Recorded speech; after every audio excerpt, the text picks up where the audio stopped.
Hi guys, today I'm going to talk about the Sony 10-20 f4. It is the last of the 3 new APS-C lenses for Sony that I am going to review. Why did I leave it to last? Because it's a 10-20 f4 and I figured that I didn't really want it. And now I've used it and of course I want it. Let's talk about it.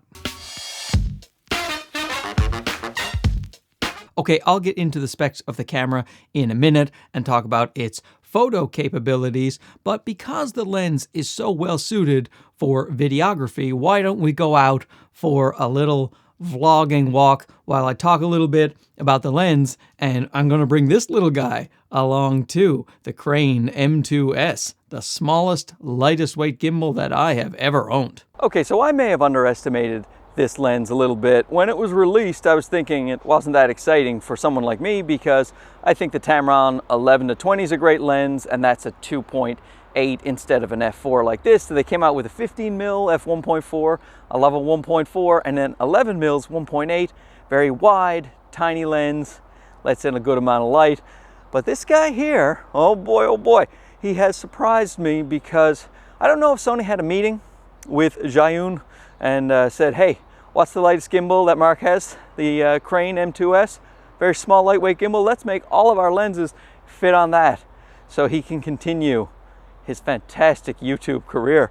Like, it's just, I assume most Sony meetings are about me, but the idea of having this, because stabilization is a big issue on a lot of the Sony cameras. It's just like this ZV-E10. It doesn't have any stabilization except the E stabilization that crops in 40%, and I don't even love the results I get from that.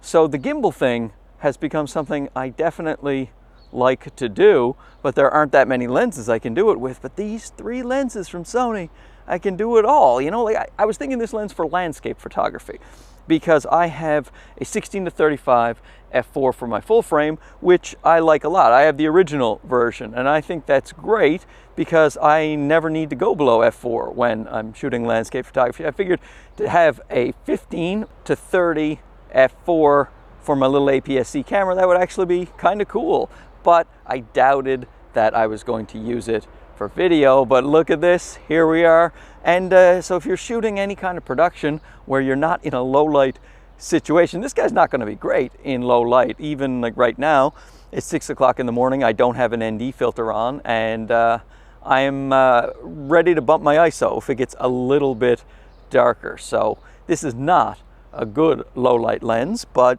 it is a fantastic lens in almost every other way. Look at this, I'm at 10mm. Now, I mentioned 6 o'clock in the morning, number one, to show you that I'm a hardworking man. You know, I get up at the crack of dawn, and I don't even sleep.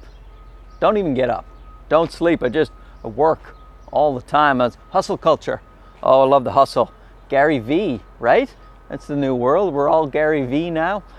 So the thing is, though, I do get up early when I have to, because if you want to vlog your stupid face, you're going to want the best light that you can get. And the light when the sun first comes up and right before it goes down, the golden hour they call it, is usually the best light. It's the most flattering light to the human face. I like to be flattered, and creates a nice smooth look. Like today is great because it's actually overcast as well as it being early in the morning. So sometimes people are asking me, oh, what setting did you use? How did you get that footage? It's like, sometimes it's just standard settings, or the HLG3 picture profile with the Paul Leeming LUT. But the key is the light. Like, I don't have sun blaring into my face and creating harsh shadows. So that's just, you know, vlogging tips. Maybe I should do a whole vlogging tip video, and then I'll write a book called like Jab, Jab, Sucker Punch, or whatever the kids are doing these days. Now, you see, that's the thing. If you are using this lens out in the daytime, especially on a gimbal, it is fantastic for that purpose. A lot of times cinematographers don't shoot at super shallow depths of field anyway. Plus, when you have a very wide angle lens, no matter how low your f-stop is, you're not getting a very blurry background because of that wide angle lens. So the f4, the only problem comes in with the amount of light it lets in my opinion, when it comes to the wide-angle lenses. A lot of cinematographers will be shooting on f6 anyway, which is what it would be full-frame equivalent in terms of depth of field, even if they're shooting dialogue and people. If you're shooting on a gimbal and you're trying to capture a whole city scene, something like that, you're going to be way above f4, probably f8, f9, maybe even f11.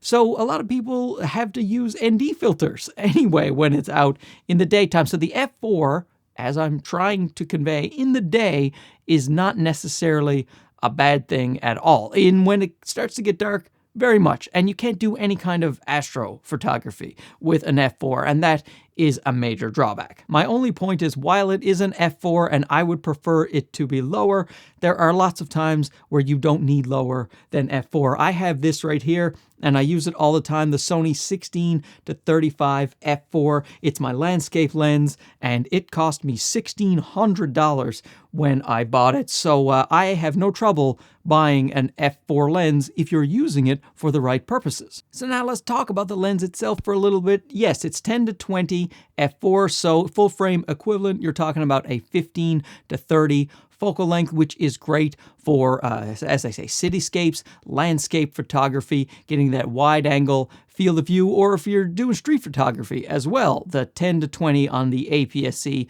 will be great for that. It weighs 178 grams. It weighs no weight. It's like you're carrying nothing. It is so small and so light. These three lenses by Sony, they just made it so you could stick all three in a bag and you wouldn't even notice that they are there. And if I had infinite money, I would definitely just get all three and call it a day. It's got that power zoom switch. You can do 3 different speeds on the power zoom. If you have a ZV-E10, like myself right here, you can use the zoom rocker to zoom in and out. If you can also do that on the FX3 if you so chose. And you can also get one of those Sony Bluetooth remotes, and then you can zoom in and out. So say you're on a gimbal, you get the Sony Bluetooth remote, you could zoom in and out, and some gimbals themselves will let you zoom in and out with a power zoom lens, and the zoom is all internal, if I haven't mentioned that. I know I haven't mentioned that because I remember what I just said 2 minutes ago, and it's an all internal zoom, so it doesn't, peek out in and out, which is a look I prefer, but B, also is much better for the gimbals, again, because you don't have to rebalance. You can also zoom in and out with the actual zoom ring itself, and it also has a little focus ring, which is very close to the zoom ring, which is a little bit of a drawback. I wish they were a little bit more separate. But speaking of using the focus ring, it's just there is no focus breathing, like zero focus breathing. Just look at this test. You can't see any. It's amazing what they did with these 3 lenses in terms of focus breathing. Sony knows that when you go to shoot video or you shoot landscape photos, you do not want focus breathing, because the landscape photo people like to stack their photos in Photoshop to get focus from very near to infinity. Focus breathing messes that up a little bit. And when it comes to video, of course you don't want focus breathing, so they did a marvelous job. In terms of flare and ghosting, this lens does a great job with that. It keeps contrast when your subject is backlit very strongly, like in this test here. You can still see my face very clearly. There is very little ghosting. There's a tiny bit of flaring, but it's really well controlled on a wide angle lens with no lens hood on, by the way, because you're going to be taking this lens out in the daytime, where you're either filming in the day or you're shooting your landscape photography with the sun high in the sky, sun. You're going to want that flare control to be the way it is, which is great. Now, there's a huge amount of barrel distortion in RAW when you first bring it in, but there will be a profile in Lightroom and all of the major photo editing programs that will clear that right up. That is just something we're going to have to deal with as photographers and videographers, is that in RAW, you're going to see big barrel distortion on lenses that are very, very small, and it will be corrected in software. I don't have a problem with that, because the end result is the end result. So what are the cons? Well, number one, the lack of stability. The old 10-18 Sony f4, that used to have optical stabilization, and that actually really did help when you had your APS-C camera that had no stabilization, like something like the ZV-E10. It only has electronic stabilization, which is not that great to begin with. So it would have been nice to have the optical stabilization in the actual lens itself, but they don't have it. So my thought is that they're going to come out with a new APS-C camera that has great stabilization. This is just my theory. I have no idea, but it's just when you release 3 brand new APS-C lenses with no image stabilization in the lens, then you got to think it's coming in the bodies. But anyway, the point is a lot of us have APS-C cameras from Sony that don't have stabilization in them, or the stabilization is not that great. Even the A6600, it has stabilization, but it's not that great. So it would be nice to have lens stabilization, so that is a big con. And the only other con is the f4, but that is a pretty big con, f4. If this thing was a 2.8, it would be flying off the shelves because it would be just a brilliant lens, but it's an f4, so it is what it is. You can't use it for astrophotography, and studio work is also a no-go for me. Like right now I'm shooting on an f2. I don't like to go really above f2 in my studio because either then I have to bump the ISO or I have to try to brighten the lights in the background, and then I don't get any separation from the background as well. I like to shoot at about an f2. Now, your mileage may vary. Maybe you have a bright studio and it's got a nice backdrop and you don't care if everything's in focus and that your lights are turned way up.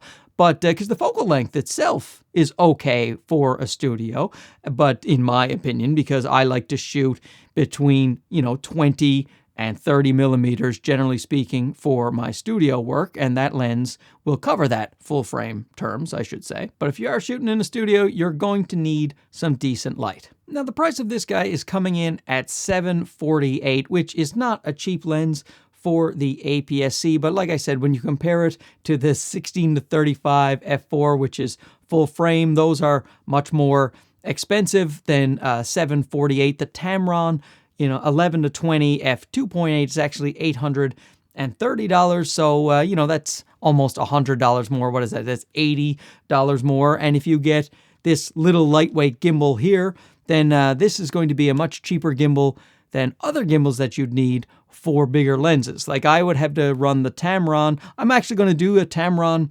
11-20 comparison in a video coming up against that Sony, and I have to use the Crane M3, which is $100 more than the Crane M2S for the Tamron lens. So if you factor that in, now it's $180 cheaper if you're buying the whole setup. But again, an f2.8 instead of an f4. But it is a much smaller, lighter lens that is easy to balance. The Sony, I mean. So there you go. If you're looking for a wide-angle zoom lens and you don't mind an f4, you like to do a lot of video work, especially gimbal work, then the Sony 10-20 f4 might be a perfect lens for you. It's a banger, as the kids say. Is that what they say? Now, anyway, don't forget to subscribe if you haven't already. Leave a comment and a thumbs up. I love answering the comments because, I'm bored in the daytime. So make sure you ask a question. And plus, it gives me video ideas. Sometimes people will make a comment, and sometimes those comments are super dumb. But other times, I'm like, you know what? I'm going to make a video about that guy's dumb comment. Anyway, we'll see you soon. Okay, bye-bye.